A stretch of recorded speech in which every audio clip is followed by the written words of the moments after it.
Los misterios de Dios. Los misterios de Dios. Bueno, abran sus Biblias, los que la traen, en el libro del Apocalipsis, capítulo 17. Apocalipsis, capítulo 17, porque vamos a ver los tres misterios satánicos. Y vamos a abocarnos en esta mañana al misterio de Babilonia. La Biblia es un libro sellado. Contiene información espiritual. Y esta información espiritual no le es dada a las personas que son muy inteligentes, muy intelectuales, 5 doctorados en ciencias políticas, doctor en filosofía y letras, bla, bla, bla, bla, que aun cuando tienen este conocimiento terrenal, ya sea politólogos o personas que discuten o que debaten o que son completamente diestros para poder debatir todos los temas del mundo, la información espiritual de la Biblia le es dada a las personas que tienen al Espíritu de Dios, a las personas que se enfrentaron algún tiempo en su vida con Jesús, se dieron cuenta que necesitaban el perdón de sus pecados, porque Él fue muerto, enterrado y resucitado a los 3 días, y al entrar Jesús a tu vida, en quien están encerrados todos los secretos de la sabiduría y del conocimiento, comienza tu vida a ser llenada de un conocimiento que no proviene del mundo. En 1 de Juan capítulo 4, 3 y 4 dice el apóstol, ellos son del mundo y hablan las cosas del mundo. El que es de Dios nos oye. En esto diferenciamos el espíritu de verdad y el espíritu de error. La persona natural, la persona que no tiene a Cristo en su vida, le es locura la información espiritual. En los 40 años que tengo predicando la palabra, 43 de convertido, y en todos los, se podría decir, más de 100 debates que he tenido con escépticos, agnósticos, politólogos, ateos, etcétera, etcétera, siempre me he enfrentado, cuando atacan la Biblia, preguntarles si ya la leyeron. Y créanme que casi un 80% de las personas que discuten, agreden o son hostiles a la Biblia o la critican, ni siquiera la han leído. Y cuando te dicen, ya la leí, quiere decir que comenzaron desde el Génesis, imagínense nada más. La Biblia no se comienza a leer desde el principio, sino desde el Nuevo Testamento. Y te dicen, ya la leí, o sea, leí los 66 libros en 3 o 4 meses y con eso ya entendieron los secretos de Dios. Qué tremendo, ¿verdad? Entonces es importante que esto lo tengamos nosotros como base, porque estos secretos que pertenecen al mundo espiritual, a Dios le ha agradado revelárnoslos a nosotros. Cuando Jesús comenzó a hablar en parábolas, Mateo 13, Marcos capítulo 4, etcétera, etcétera, les dijo a ustedes, a los discípulos, a los que me siguen, les he dado a entender las cosas que estoy contando en las parábolas. Que el sembrador salió a sembrar, que el trigo, la cizaña, las aves del cielo, la tierra, etcétera, etcétera, que la gente ni siquiera entiende, tenían un trasfondo espiritual dado a los que siguen a Jesús. Entonces, si tú eres una persona, o los que nos escuchan, que quieres respuestas, por ejemplo, ¿por qué Dios permitió el mal en el universo? ¿Por qué, si Dios sabía que Adán y Eva iban a pecar, por qué los creó sabiendo como omnisciente que es Dios, etcétera, etcétera? No vas a tener respuestas hasta que comiences a seguir a Jesús, porque a Dios no le interesa enriquecer tu conocimiento intelectual, sino cambiar tu vida, transformar tu vida. Entonces les dijo a los discípulos, ustedes que ya me siguen, a ustedes les voy a dar a revelar y a que entiendan, les voy a abrir el entendimiento para que comprendan las cosas que la gente común y corriente, por muy inteligente que sea, no las puede entender. El libro del Apocalipsis, que es el 66º libro de la Biblia, es un libro lleno de símbolos. Y todos estos símbolos que aparecen en el Apocalipsis aparecen en el Antiguo Testamento. Casi la mitad de las citas del Apocalipsis vienen del Antiguo Testamento. Entonces, si yo quiero entender en el Apocalipsis qué significa Babilonia, o los 10 cuernos, o las 7 cabezas, o quién es la bestia, necesito tener un conocimiento anticipado del libro de Daniel, del libro del Génesis y del libro de Ezequiel, principalmente para yo poder interpretar o enseñar el Apocalipsis. Entonces, vamos a abordar en esta mañana, en esta serie que me ha parecido de veras maravillosa, y yo mismo estoy asombrado cada vez que descubro más y más misterios en la Biblia, el misterio de Babilonia. En la Biblia hay 2 palabras, 2 ciudades que se mencionan más que cualquier otra nación de toda la historia. Y la primera es Jerusalén. Es la que más se menciona desde el Génesis hasta el Apocalipsis. Y la segunda es Babilonia. Cuando la Biblia termina en el Apocalipsis mencionando a Babilonia, a una ramera que vamos a ver ahorita, por eso se le llama un misterio, porque es la madre de las rameras y de las abominaciones de la tierra. Tenemos que entender que en el Antiguo Testamento fue en la tierra de Babilonia donde comenzó la brujería, la astrología, el ocultismo, las ciencias ocultas y todo aquello que pertenece a la dimensión satánica tuvo su origen en Babilonia. Ahora bien, la palabra Babilonia y Babel son intercambiables, pero encontramos nosotros en Génesis capítulo 10 que la primera ciudad que Nimrod se le menciona en Génesis 10 del 8 al 10 como un cazador delante de Jehová. Pero esa palabra delante de Jehová significa en contra de Dios en el original hebreo.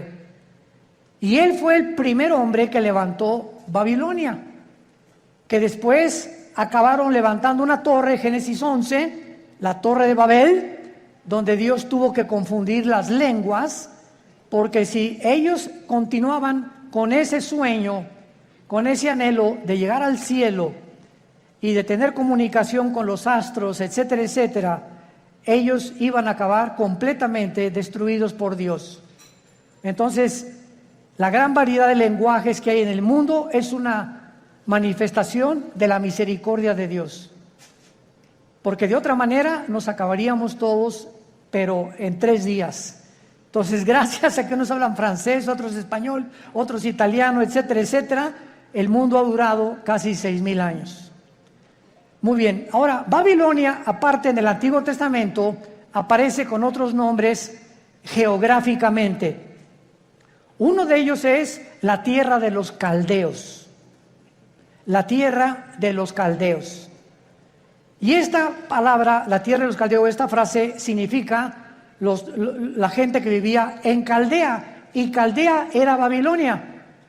Entonces, cuando tú oyes la tierra de los caldeos, es la zona geográfica donde la humanidad se comenzó a levantar en contra de Dios. Y actualmente, geográficamente, se encuentra en la nación de Irak. Ahí lo que es ahorita Irak y Siria. Porque en el Antiguo Testamento, Irak y Siria era la tierra de la Mesopotamia y no había una división. Estas 2 naciones no están divididas todavía, Y toda esa área geográfica es precisamente donde comenzó la humanidad, de acuerdo a la Biblia. Porque por ahí corre el río Tigris, que nace en en Turquía, son como 3,000 kilómetros y desemboca en el Golfo Pérsico, donde ahorita hay una gran tensión, por cierto, entre Irán, Inglaterra y Estados Unidos, porque Irán continúa apoderándose de los barcos petroleros ingleses, porque está provocando Irán. No sé si leen los periódicos, anoche otro escándalo, que no han soltado el barco que capturaron los iraníes en el Golfo Pérsico, el estrecho de Hormuz, que es exactamente junto a Irán, porque ellos quieren una guerra contra Estados Unidos por el grupo Hezbollah terrorista, para que si Estados Unidos actúa a través de la naval y a través de la guerra y se viene un enfrentamiento, entonces entraría a la guerra Israel y bíblicamente los judíos destruirían Elam. Apúntalo, de Enrique, L-A-M. Elam es una franja que está dentro de Irán, junto al Golfo Pérsico, pero es la parte más pegada al Golfo Pérsico, al estrecho de Hormuz. Y ahí en Elam, que pertenece a Irán, es donde se encuentran los reactores nucleares más poderosos de Irán. Ahí están las centrifugadoras del uranio 235, que es el elemento químico para producir la bomba atómica o las bombas nucleares. Entonces, de acuerdo a la Biblia, en el libro de Jeremías y en el libro de Ezequiel, se profetizó hace 2500 años que Elam iba a ser destruido, no Irán, porque Irán va a sobrevivir a la guerra de Ezequiel 38 cuando se una con Rusia y Turquía para destruir Israel, cosa que no lo van a lograr. Entonces, Babilonia significa confusión. Confusión. Otras traducciones la han puesto porque en la Torre de Babel querían ellos tener una puerta para con Dios. Querían que era una puerta al cielo que los iba a comunicar con los dioses. Pero la palabra Babel es básicamente la palabra confusión. Entonces vemos que nosotros, que desde el principio de la humanidad hasta el final de la humanidad, los seres humanos vivirán confundidos sin Dios. Esto es lo interesante de por qué aparece otra vez la palabra confusión al terminar el Apocalipsis, relacionado con las religiones. Porque aquí vamos a encontrar a una mujer, y las mujeres en la Biblia siempre han representado dos cosas espiritualmente nada más. Encontramos, ¿verdad?, a las mujeres que representan la iglesia, porque la iglesia se le compara con una mujer, y la otra Jezabel, o la gran ramera, que representa las religiones o la falsificación del camino a Dios, que es lo que querían hacer con la Torre de Babel. Y antes de entrar al capítulo 17 de Apocalipsis, quiero que vean otra cosa en el capítulo 9 de Apocalipsis. Rápidamente regresen al capítulo 9 y vean ustedes algo tremendo. Vemos nosotros en la sexta trompeta, Apocalipsis 9, versículo 13 en adelante, de qué manera se describe en la sexta trompeta uno de los ríos que atraviesan Babilonia. El sexto ángel tocó la trompeta y oí una voz de entre los cuatro cuernos del altar de oro que estaba delante de Dios, diciendo al sexto ángel que tenía la trompeta: desata los cuatro ángeles que están atados junto al gran río Bravo. ¿Eso dice? No, ¿verdad? Junto al Nilo. Tampoco. Qué interesante que hay 4 principados satánicos ahorita atados junto al río Éufrates, que es el río que atraviesa Irak y Siria. y que desemboca en el Golfo Pérsico, donde hay una gran posibilidad que estalle una próxima guerra. En otras palabras, de acuerdo a la Biblia, el área geográfica más endemoniada que hay, más satánica, más que el Teposteco y más que cualquier otro lugar donde hay brujería a la mexicana, es Irak e Irán. Ahí están 4 principados atados, y dice la Biblia, y fueron desatados, versículo 15, los 4 ángeles que estaban preparados para la hora, el día, el mes y el año, a fin de matar a la tercera parte de los ángeles. En otras palabras, el mundo que vivimos actualmente está bajo el control de ángeles. Pero no ángeles buenos, ángeles caídos.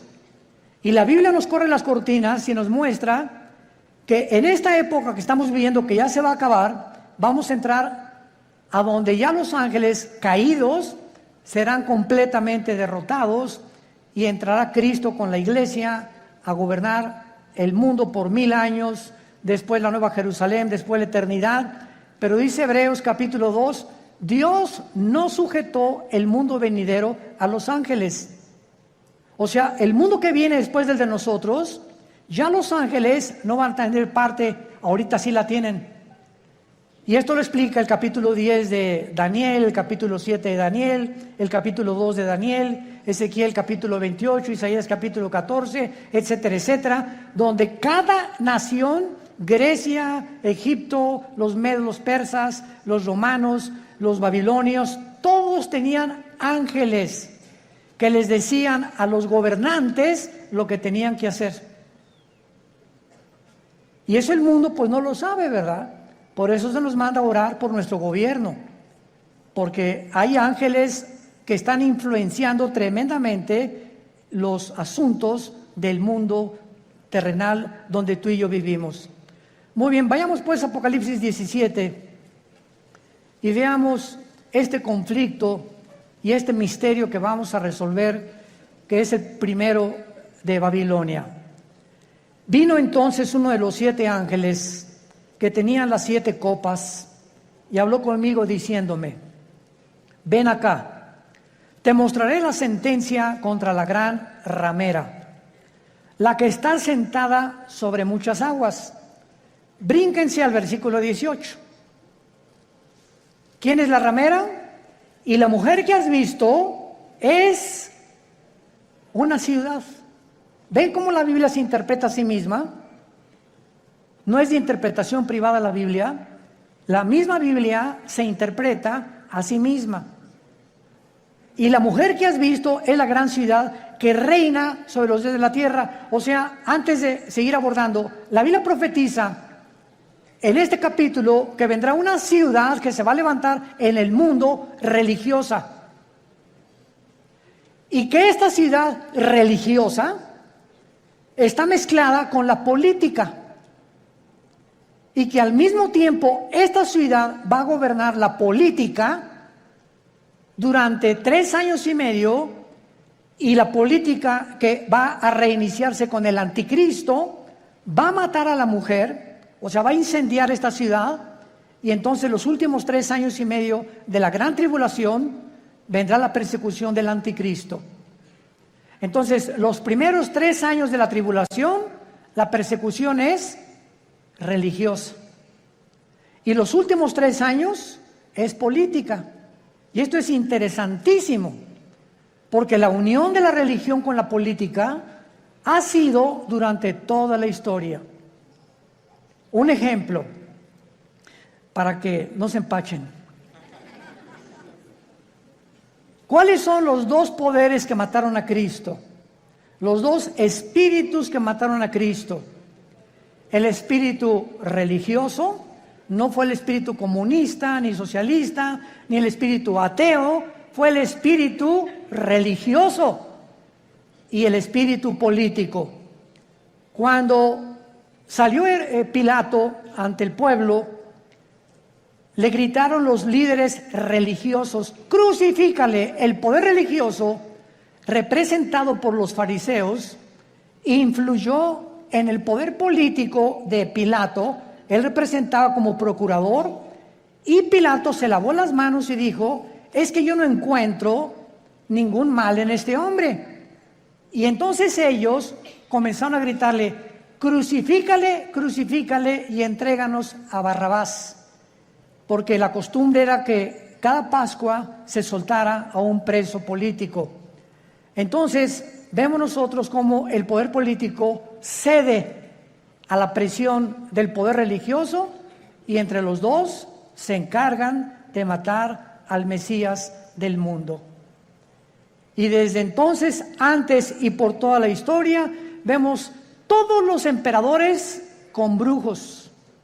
Siempre los emperadores y los presidentes y los gobernadores siempre han tenido personas del mundo del ocultismo. Dichosos los que se han salvado y han tenido cristianos de consejeros, pero siempre han estado consultando a los brujos, a los astrólogos, a los ocultistas. Los invitan a sesiones espiritistas para que invoquen espíritus, pero la unión entre el mundo religioso del oculto, lo vamos a descubrir, el mundo religioso pertenece al ocultismo. Se van a sorprender de muchas cosas, y por eso es tan satánico, porque es el que controla el gobierno político. Y así ha sido durante toda la historia. Y cuando el anticristo, antes de que él pueda tomar el poder del mundo, va a necesitar, Apocalipsis 13, al falso profeta. ¿Quién es el falso profeta? Va a ser un líder religioso que va a unir a todas las religiones del mundo en una sola. Y cuando ya el anticristo vea que ellos le pavimentaron el camino para que su gobierno político pudiera emerger, entonces el anticristo quema a esta ciudad donde se van a concentrar las religiones del mundo, y él se proclama, segunda de Tesalonicenses 2, 3 y 4, el único Dios, donde el mundo lo adora como adoraron a los césares romanos como dioses. Te mostraré la sentencia contra la gran ramera. O sea, que hay un juicio contra una ciudad. Es lo primero que acabamos de despejar, esta incógnita. Esta ramera representa a una ciudad que está sentada sobre muchas aguas. Las muchas aguas en la Biblia son las naciones, como lo interpretó el versículo 18. Y dice así, versículo 2: con la cual han fornicado los reyes de la tierra, y los moradores de la tierra se han embriagado con el vino de su fornicación. Este ángel viene para enseñarle a Juan un juicio, una sentencia que viene decretada del tribunal cósmico de Dios. Quiero que sepas que voy a juzgar a este sistema religioso, y es muy importante que a esta ciudad se le da el nombre de ramera. Vamos a explicar esto.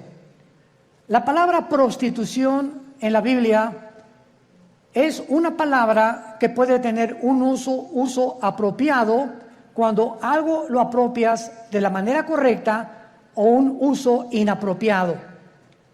Cuando el sexo se vende, o cuando alguien entrega su cuerpo a cambio de algo, se llama prostituirse. Entonces, cualquier persona que tenga relaciones sexuales porque va a recibir ya sea dinero o una mejor posición, o porque el jefe de tu trabajo te invitó a Acapulco porque te va a ser su secretaria particular con el doble de sueldo, tú te estás prostituyendo. Pero no solamente en ese aspecto se puede usar la palabra prostituirse, también se puede usar en el ministerio cristiano. Cuando, por ejemplo, un pastor sabe que un miembro de su iglesia vive en adulterio, y viene la esposa y nos dice: mi esposo vive en adulterio, pero resulta que don Pancho, el que vive en adulterio, el gordito rabo verde sinvergüenza, fue el que puso el techo de la iglesia y es el que más diezmos está dando.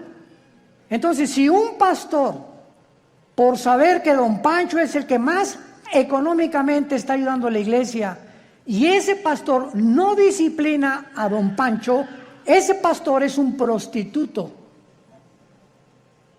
Ha prostituido su ministerio, se vendió. ¿Me van siguiendo? Siempre que tú cedes a tus convicciones por dinero o por un interés, te estás vendiendo. En la Biblia es la palabra fornicar. Por eso más adelante dice que esta ciudad ha fornicado, ha tenido relaciones ilícitas con los gobiernos. Y la iglesia no tiene que haber separación entre iglesia y el Estado. La separación gubernamental y políticamente entre la iglesia y el Estado es beneficiosa, es saludable, porque ningún Estado, ningún gobierno puede imponer. Hagan de cuenta que en México surge un presidente cristiano.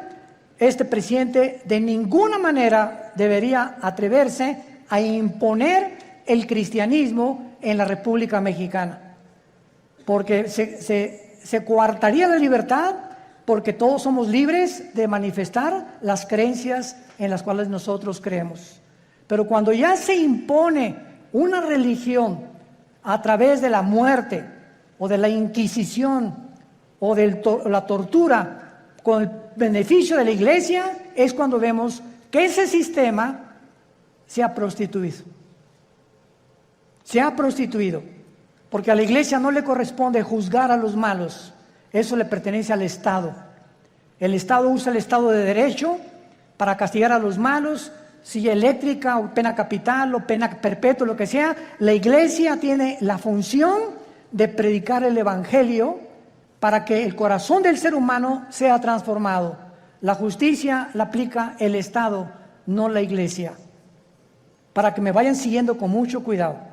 Esto es muy importante, porque el otro día escuché una conferencia de un grande teólogo que me sorprendió con lo que dijo, y me dice: de todos los países a los que yo he visitado en Latinoamérica, el más inculto y el que más ignorante es de todo lo que está pasando, México lindo y querido.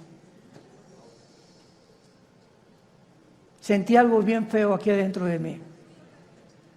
Se considera el país más ignorante y más inculto de todo lo que está pasando políticamente, religiosamente, etc. Como que si al mexicano no le importa más que el Calimán y las telenovelas y el América, desde luego. Además vive el América. Bueno, pero esto es tremendo, ¿verdad? Y otra cosa que también me sorprendió es que un análisis que hizo las Naciones Unidas fue que en Europa el promedio de la gente normal, desde los 10 años de edad hasta los 25 30 años de edad, cualquier europeo de cualquier nación de Europa ha leído antes de los 25 años por lo menos 6, 7 libros al año. Y en México, 1 al año. Y con trabajo no lo acabaron. ¿Se imaginan? Estamos con el esto, con el Calimán, la televisión, ausentes completamente de cultivar nuestro espíritu, nuestra mente intelectual. Me gradúo de abogado y jamás me vuelvo a meter a la jurisprudencia ni a los libros. Me gradúo de médico, no me actualizo con todos la tecnología impresionante en la medicina que hay actualmente. Por ejemplo, no sé cuántos de ustedes han notado que ya no uso lentes. Asústame. No es para que se asusten, ¿verdad? Pero es increíble. Tengo como 40 años usando lentes. Yo tenía hipermetropía, estigmatismo y no podía leer. Ahorita tengo una visión de 20/20, impresionante. ¿Saben lo que me hicieron? Resulta que ahí en Dallas, Texas, está uno de los médicos oftalmólogos que trajo el rayo láser. Pero a mí no me hicieron nada más el rayo láser, sino que me hicieron 2 implantes de la oftalmología, 2 implantes intraoculares. O sea, me metieron 2 ojos o 2 lentes, no sé. Y cuando yo le pregunté al oftalmólogo después, duró 16 minutos la cirugía.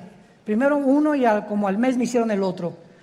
Y le dije, bueno, ¿cómo está esta explicación? Y me dice, mira, hay 5 tipos de lentes. El que te metimos a ti se llama ultralight. ¿Qué significa esto? Con un rayo láser te perforamos una incisión milimétrica y por un tubo te metimos un lente envuelto como un taco. Y entró el lente y dentro de tu ojo se abrió como una tortilla. Y entonces se tiene que ir pegando a la parte de atrás, al tejido. Y en ese momento, bueno, me dieron entrenamiento, ¿verdad? Todos los días me dieron que tenía que hacer una pluma así, acercármela a todo, nomás como 50 o 100 veces hasta que ya pudiera ver de cerquito. Ahorita ya no necesito nada, ya puedo ver de lejos, ya la luz casi no me molesta. Pero es impresionante la tecnología de la oftalmología y de todas las demás ramas de la ciencia del siglo XXI. A mi hijo Caleb le hicieron en 7 minutos el láser, nada más que a él no le hicieron cirugía. A él con el puro láser le quitaron los problemas que tenía de la vista con una garantía de 35 años. Ahí me dieron hasta que venga el Señor por nosotros. Y sí, ya para qué quiero más, ¿verdad? Bueno, pero este es el mundo que estamos viviendo, ¿no? Entonces, están pasando muchas cosas en el mundo y tenemos que estar actualizados, tenemos que estar leyendo revistas, actualizándonos, ¿verdad? Las noticias para saber y enterarnos cómo está la cosa. Y tenemos que tener hambre, pero más que nada, hambre de la Biblia. Muy bien. Entonces, la prostitución en este pasaje, la ramera representa, si lo quieres apuntar, la prostitución de la religión. Cuando la religión se vende, cuando la religión ofrece, dame dinero y tu hijo va a ser sanado, dame dinero y la maldición se irá de tu casa, o manda dinero y vas a recibir a cambio algo. Esta religión está negociando la salud y se está prostituyendo. Porque la Biblia dice que Dios ama al dador alegre, no por necesidad, ni por coerción, ni por amenaza, ni porque si no mandas, la maldición de Tutankamén caerá sobre tu casa. Ahí es cuando vemos la prostitución de la religión. Hace poco acaban de capturar a un hombre, ¿verdad?, en Estados Unidos, líder de una secta que se llamó La Luz del Mundo en México, que no se imaginan ustedes, ¿verdad? No son millonarios, son multimillonarios. Y lo más asombroso es que el 70% de las gentes que van a estos millones de personas que pertenecen y el dinero que tienen son gente humilde, son gente de pobres, o sea, de la clase indígena y de casi, como decía Cantinflas, desleídos y deslustrados. No son muchos profesionistas ni mucho menos. Y estas personas, ¿verdad?, tenían comandos armados. Cuando ese hombre viajaba con guardaespaldas, con ametralladoras, etcétera, etcétera. Y llegó a convencer a la gente de que él era Dios. Y cuando él entraba a la iglesia había un trono literal, donde él se sentaba con muchachas junto y muchachas por acá a los lados, y entraba y lo comenzaban a adorar como Dios. En otras palabras, él estaba vendiendo, prostituyendo la religión. Y así hay cantidad de sectas, e inclusive se puede dar en iglesias cristianas. Cuando los líderes tưởng một duyên số, nhưng nếu em cho số đảm bảo mình nên duyên đấy. Từ khi gặp em Google hết tác dụng, bởi em là tất cả những gì anh cần tìm, giống một kho báu để ngăn người khác đụng tới. Đối đầu thế giới anh cũng sẵn sàng cân tím, ghét phải lặng im coi em như cô bạn. Nỗi nhớ đong đầy bao giờ mới khô cạn, khoảnh khắc bên nhau thời gian như ngừng trôi, vì em sở hữu sự hấp dẫn vô hạn. Yêu đơn phương cảm giác khó đọc tên, mọi thứ mù mịt giống như đứng trước bão. Mãi hy vọng chờ đợi ngóng trông đến ngày nụ hôn đó sẽ một lần được trao. Hương thơm ngọt ngào vương trên mái tóc em, gây nghiện cực mạnh anh ngày đêm ước ao. Quỳnh là loài hoa đẹp nhất trong bóng đêm, cuộc đời này u tối đang cần em bước vào. Đưa cho anh cái bản đồ vì anh sắp lạc bên trong đôi mắt kia. Hãy đưa cho anh cuốn từ điển vì cảm xúc này. vuelvo a repetir, por causa del dinero o por conveniencia del dinero, se venden y sus convicciones las crucifican para poder obtener lo que ellos están ofreciendo mediante milagros. Este es el problema de las religiones que se prostituyen. Muy bien. Y esto es lo que sucede en Apocalipsis 17, como lo vamos a ir viendo, una ciudad prostituta que ha fornicado, dice el versículo 2, con los moradores de la tierra. Y más o menos ustedes ya pueden irse dando cuenta de quién estamos hablando. La única, para que ustedes estén enterados, sin afán de ofender a nadie, la única religión que existe en el mundo, la única que tiene un lugar en las Naciones Unidas, es Roma. La única religión que durante 18 siglos en Europa no permitía que los reyes se casaran más que con los que ellos autorizaban. La única religión que exigió que si no te convertías a Roma durante 350 años, nombró un papa a Torquemada, un hombre español, con la Inquisición, donde los abrían los cuerpos, les quitaban el pelo, los rapaban, pero con todo y la piel, les sacaban los ojos, los sentaban en estacas, los quemaban vivos a judíos y a cristianos, porque no aceptaron que Roma es la única religión que salva. Y hasta el siglo XXI, los estatutos romanos continúan enseñando lo mismo. Fuera de Roma no hay salvación. Esto es impresionante. Cuando yo tenía 12 años de edad, les he contado a muchos, fuimos educados, mi hermano Alejandro y yo, en colegios lasallistas, San Juan Bautista de la Sal. Y a los 13 años vivíamos en Acapulco, entré al seminario, yo quería ser cura, porque nos enseñaron los hermanos lasallistas en aquel tiempo el latín, en aquel tiempo éramos acólitos, el cura daba la misa en latín, cuando entraba supuestamente al altar, ¿verdad? Entraba y decía, introibo al altar de Deu, Juetifica Juventudes Meam, me introdujo al altar de Dios a ofrecer los sacrificios por los vivos y por los muertos. Ya le contamos en latín los acólitos, y cuando uno de los grandes dirigentes ahí llegó a visitarnos al seminario, nos dijo, ustedes están ya en el tiempo de hacer un voto de celibato sacerdotal. Y pues éramos como 10 o 12 muchachos de 14, 15 y 6 años de edad, y nos volteamos todos a ver qué significa el voto del celibato sacerdotal. Entonces nos dijo este prelado religioso, significa que ustedes tienen que hacer un voto que nunca se van a casar y que su única fidelidad va a ser a Roma, nada más. Oiga, ¿y por qué no quiere que nos casemos? Porque si se casan, el dinero lo gastan en la familia y ya no lo mandan a Roma. Esa es la razón por la cual no les conviene que se casen. Cuando la Biblia ordena, 1 Timoteo capítulo 3, en cualquier Biblia que veas, que los que sirven a Dios de tiempo completo se casen, a menos que tengas el don de continencia. Pero esto es increíble. Ahí fue cuando yo me decepcioné, ¿verdad?, de la religión. Lloré, le dije a mi papá, yo ya no creo en nadie, y me hice ateo. A los 17 años ingresé al Partido Comunista, me uní a la dialéctica materialista, a estudiar el Capital de Marx, de Engels y de todos los grandes líderes, Lenin, que la llevó a la práctica en la revolución bolchevique, etcétera, etcétera, hasta que cuando me convertí, yo estaba a punto ya de casi quitarme la vida, de la depresión a la que yo había llegado, de la decepción y de todo, que ya nadie me convencía, cuando mi hermano Alejandro me presenta a Jesús como el camino, la verdad y la vida. Y yo supe cuando encontré a Jesús que era la única razón por la cual yo debía seguir viviendo, y le prometí desde ese día. Fue marzo de 1974 que yo le entregaría mi vida y que lo quería servir. y desde entonces no lo he dejado de servir, por la gracia de Dios. Bueno, ahora muy bien. Vean rápidamente en el Antiguo Testamento, en Jeremías capítulo 2,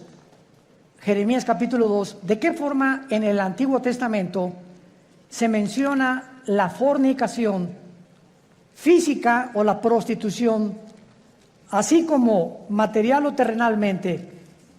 Una mujer se puede vender por dinero, la cual se le llama prostituirse, o un hombre también. Espiritualmente, Dios usa el mismo término.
Cuando tú le dejas a Él por los ídolos, o cuando dejas a Dios por otras cosas más importantes que Él. Dice Jeremías capítulo 3. Dicen, si alguno dejare a su mujer yéndose esta de él y se juntare otro hombre, ¿volverá a ella más?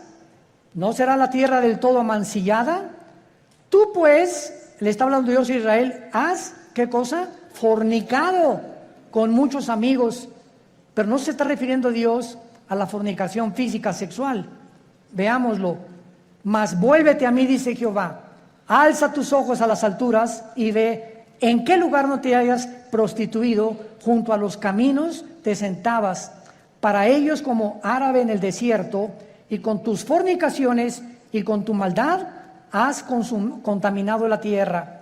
Por esta causa las aguas han sido detenidas y faltó la lluvia tardía, y has tenido frente de ramera y no quisiste tener vergüenza. Dios acusa a Israel de fornicar con los ídolos, que es lo mismo cuando un hombre se va con una mujer que no es su esposa, o cuando un muchacho tiene relaciones con su novia sin casarse, está fornicando. Ella se está entregando a él o por conveniencia, o él con ella. Se están prostituyendo los dos. Y cuando tú espiritualmente dejas a Dios y abrazas cualquier otra área de la vida por olvidarte la palabra de Dios, has prostituido tu llamado. Estás fornicando. En otras palabras, en la Biblia, la idolatría se le compara con la fornicación sexual. Ahora veamos y confirmémoslo en Santiago capítulo 4, en el Nuevo Testamento, y dice así el apóstol Santiago. Santiago capítulo 4, versículo 4. Santiago 4, versículo 4. Oh almas, ¿cómo se les llama? Adúlteras, pero no porque se hayan ido con otra mujer. ¿No sabéis que la amistad del mundo es enemistad contra Dios? Cualquiera que se quiera ser amigo del mundo se constituye enemigo de Dios. ¿O pensáis que la Escritura dice en vano, el Espíritu que Él ha hecho morar en nosotros nos anhela celosamente? Vemos ya que también en el Nuevo Testamento la fornicación puede ser espiritual o puede ser de carácter sexual. Vayamos otra vez a Apocalipsis, nuestro pasaje, y ya vamos despejando muchas incógnitas que estaban ocultas ante nuestros ojos, por lo cual Dios le llama a esta ciudad, versículo 2, has fornicado con los reyes de la tierra. Roma tuvo relaciones ilícitas con los políticos. Cuando Constantino en el año 325 después de Cristo, apúntalo, fue el último emperador romano, fueron los emperadores los que le hablaron a una persona para darle el título de pontífice. Fue el primer título que se le dio a un dirigente en Roma. La palabra pontífice significa constructor de puentes en el latín. Constructor de puentes, o sea, vamos a nombrar a una persona, síganme con cuidado, que tenga relación con Dios y que nosotros a través de esa persona podamos comunicarnos con Dios. Cuando 350 años antes, la Biblia dice, porque no hay más que un solo mediador, Hechos 4:12, entre Dios y los hombres, Jesucristo. Entonces, Roma toma el lugar de Jesús y dicen que ellos a través actualmente de cualquier cura o cualquier padre te tienes que ir a confesar. Él te da una penitencia de, no sé, 30, 40 veces María o lo que tú quieras decir, y en ese momento tus pecados son perdonados. ¿Qué dice la Biblia? Que no tenemos ya a nadie desde Cristo en nuestros días a quien contarle nuestros pecados más que a Jesucristo, hombre. Primera de Juan 1, 8 y 9. Si confesamos nuestros pecados, Él es fiel y justo para perdonarnos y limpiarnos de toda maldad. ¿Se dan cuenta cómo cuando comenzamos a estudiar se nos comienzan a caer las vendas? Pero cuando el mexicano o el latinoamericano no quiere estudiar y no quiere leer, te puedes quedar 20, 30 años y te encierras en una cárcel de religión. No, yo estoy bien, y ahí tienes enfrente la luz y te niegas a verla. Porque puede más tu orgullo religioso que la verdad. Juan capítulo 3, y esta es la condenación, que la luz vino al mundo y los hombres amaron más las tinieblas que la luz.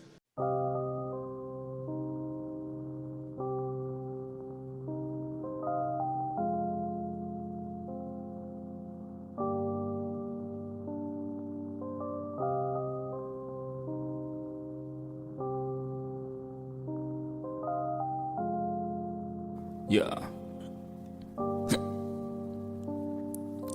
Khi say anh thường hay nhắc về em, mong khỏa lấp những u tối, khoảnh khắc về đêm nghe lại bài ca ngày xưa cũ. Ta hát về nhau nhớ những giấc mơ ta từng ước, to tát về sau. Và đó là khi mà anh dần lụy là không làm chủ chính mình, thấy không gian trở nên tồi tệ, mọi thứ bao phủ chính mình. Em đâu còn như điều anh mơ, anh cũng tự nhủ chính mình. Nhưng mà thôi em, nào ai giỏi mà đủ tính tình, chẳng thể vươn tới được cảnh cao dù anh có nhã ý trèo. Trong cơn say mọi thứ cuồng quay, anh trở thành gã chí phèo. Yêu chân thành là không thay lòng dù em có như thị nở. Ý anh là em như cô Tấm, nhìn em như thị nở. Đêm vắng nàng ngón tay xám vàng vì đốt cả bao thuốc lá. Căn phòng chung ký xưa nồng ấm bây giờ sao bút giá. Một thói xấu mà anh đã quen khi em không ở bên lâu. Anh từng ngồi trong một góc tối nhậu suốt cả đêm thâu. Em mang con tim anh đi đâu, khiến anh mù quáng vẫn cố sáng mỗi khi đau. Em mang con tim anh đi đâu, điều gì choáng váng để xứng đáng ướt mi nhau. Em mang con tim anh đi đâu, khiến anh mù quáng vẫn cố sáng mỗi khi đau. Em mang con tim anh đi đâu, điều gì choáng váng để xứng đáng ướt mi nhau. Đêm thâu anh đâu muốn nỗi buồn cứ dậy thêm đâu. Tên nhau anh cố gắng không nhớ để mà quên đau. Đào sâu trong ngàn điều muốn nói nhưng chẳng nên câu. Bao lâu để tổn thương phai mở đi những vết dấu. Vì sao thiếu em đời tôi như bài văn thiếu ý. Vì sao chỉ biết yêu thôi chẳng hiểu gì dại khờ. Khi con tim cần người không phải người cần dại khờ. Dấn thân mãi để kiếm trời dưới đất. Vội vàng mang ưu tư vào nhạc cất. Vội vàng tôi muốn tắt nắng đi cho màu đừng nhạt mất. Tương tư chiều cuốn cuộc đời theo hướng mặt trời xa đi. Tương tư chiều mà kỷ niệm ôi còn gọi ta chi. Biển tình dù bao la nhưng mặn chát đắng. Và biển anh không xứng là biển xanh, nhưng anh muốn em là bờ cát trắng. Yêu là xuống cả địa ngục vì đã chót tin như là xuân diệu. Yêu là chết ở trong lòng một ít.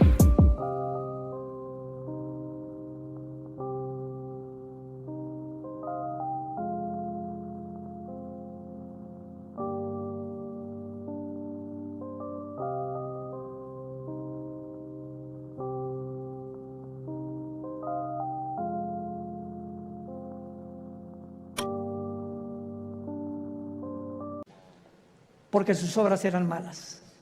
Muchos no quieren venir a la luz, no porque no puedan, sino porque no les conviene. Prefieren permanecer en esa cárcel que salir de esa cárcel y servir al Dios vivo y verdadero.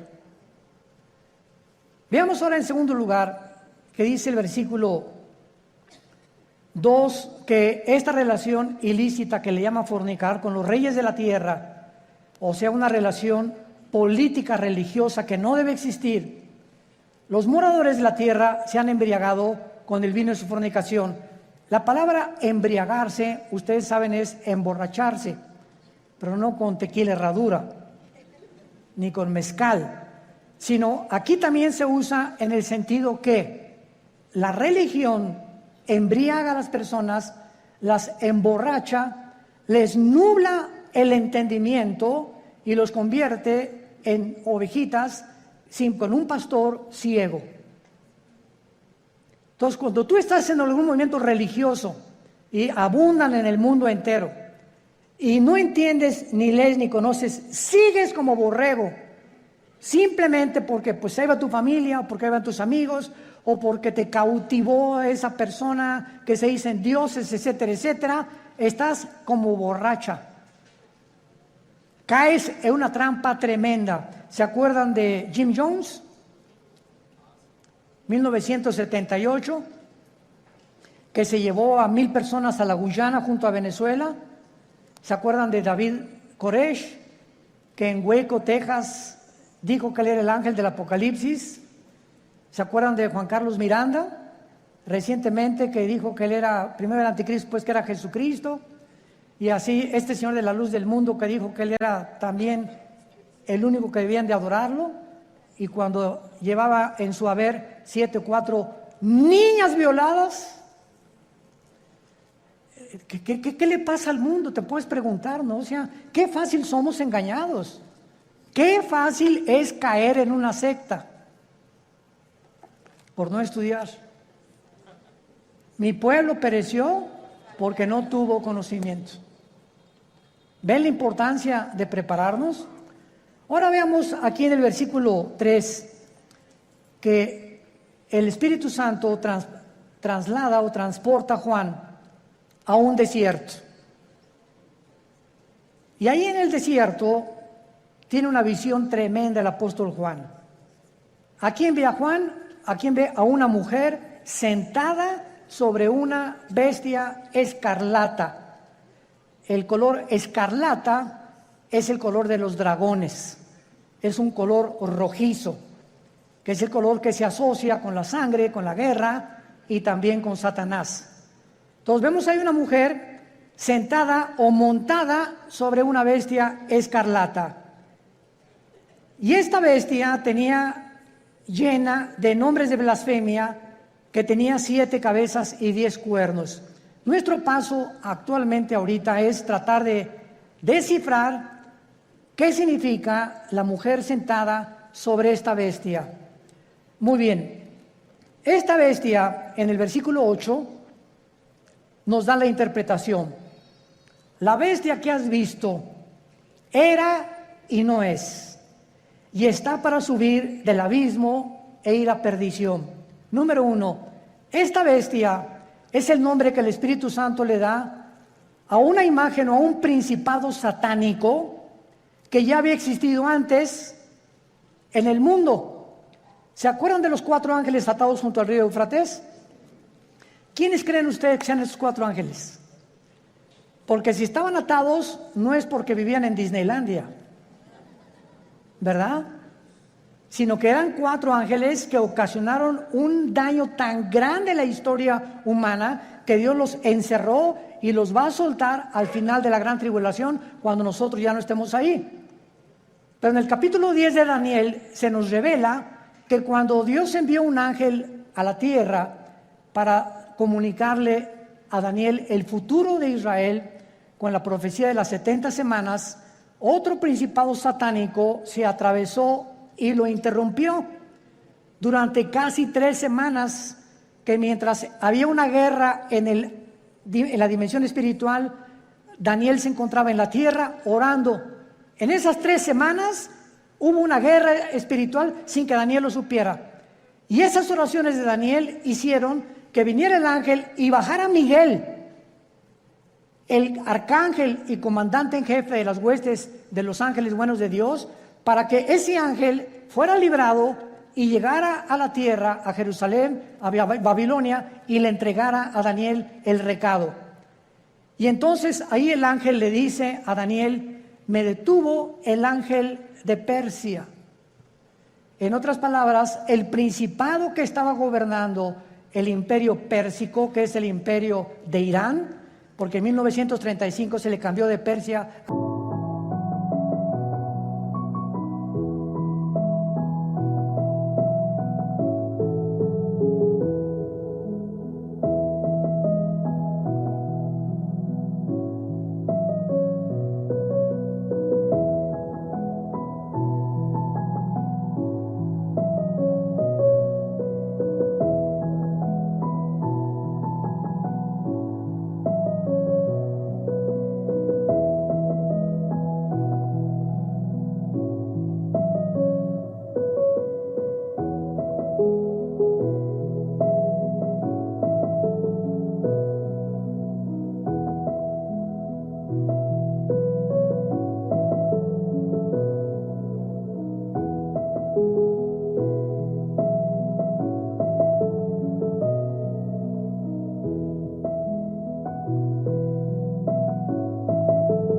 Irán era un principado satánico.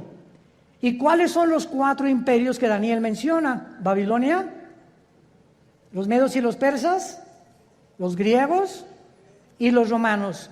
Estos 4 ángeles del Apocalipsis de la 6ª trompeta son los 4 ángeles que estuvieron al frente de los más grandes imperios del pasado y que fueron imperios antisemitas.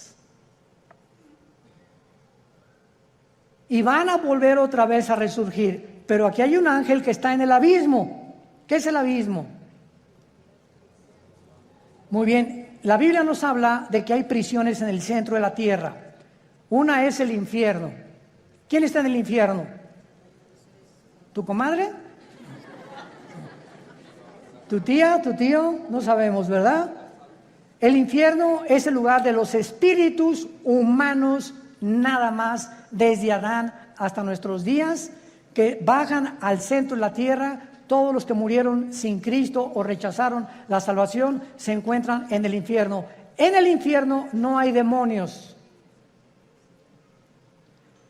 Ahora, el lugar de los demonios, cuando Cristo vino al mundo, el gadareno le dijo a Cristo, ¿verdad? O cuando los iba a sacar del endemoniado, le dijeron a Cristo: no nos mandes al abismo, déjanos meternos en los puercos, porque los demonios saben que al bajar al abismo ya no salen hasta Apocalipsis capítulo 9, que se les va a abrir la puerta y van a invadir el mundo. ¿Se imaginan?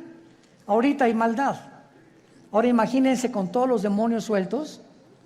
Entonces en el abismo están los demonios, en el infierno los seres humanos, en el Abadón o en el Tartarus están los ángeles caídos que Dios ha guardado por ahí y que también serán soltados después. Y hay otros ángeles que están guardados y que ya nunca jamás, por toda la eternidad, van a ser soltados.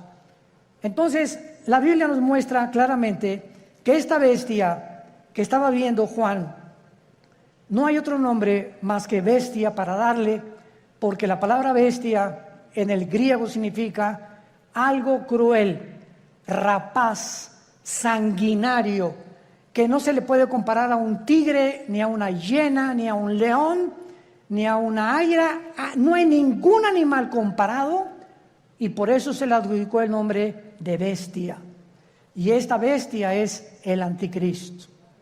¿Qué nos dice la Biblia? Que cuando surge el anticristo, que lo más seguro es que el diablo va a tener relaciones con una prostituta. Y de esta relación van a ser el anticristo. ¿Cuándo entra el espíritu al cuerpo humano? Cuando mi papá se juntó con mi mamá, el cromosoma Y de mi papá se juntó con el óvulo y mamá doble X, se formó una célula de 46 cromosomas que le llaman el cigoto o el cigote, ¿verdad? Y después ahí es el feto y ahí se va formando ¿cómo se llama? La criatura. La pregunta es la siguiente: ¿cuándo entra el alma humana o el espíritu al cuerpo humano? Esta pregunta ha hecho que los mismos científicos estén debatiendo actualmente cuándo se aborta y cuándo no se aborta. No hay ningún médico, ningún doctor, ningún genetista, ningún ginecólogo, nadie que te pueda decir cuándo comienza la vida. Y por eso se ha dado especulaciones. No, puedes abortar a las 3 semanas, a los 2 meses, al mes. Y las leyes en diferentes naciones cambian de acuerdo a la perspectiva y la opinión de tales o cuales médicos. Pero en el Salmo 139, escrito hace 3000 años, escribió Dios: mi embrión vieron tus ojos. Es en el momento de la fertilización, señores médicos que nos acompañan. Es en el momento de la fertilización cuando el cromosoma de mi papá fertilizó el óvulo de mi mamá. En ese momento Dios nos considera seres humanos completos, con toda la información genética, aunque no se haya desarrollado el corazón ni el hígado ni mucho menos, pero en ese momento ya estamos potencialmente completos como seres humanos. Así que a los 2 o a los 3 días ya se le llama aborto. Porque es Dios el que determina cuándo comienza la vida. Bueno, vamos a dejar hasta acá nuestro estudio. Tenemos, ni modo, me tengo que ir, tengo que volar yo, así que bye bye. Ahí alcánceme al aeropuerto, ¿verdad? Y seguimos hablando. Pero vamos a continuar con estos estudios maravillosos. Y te damos gracias, Señor, por tu palabra en esta mañana.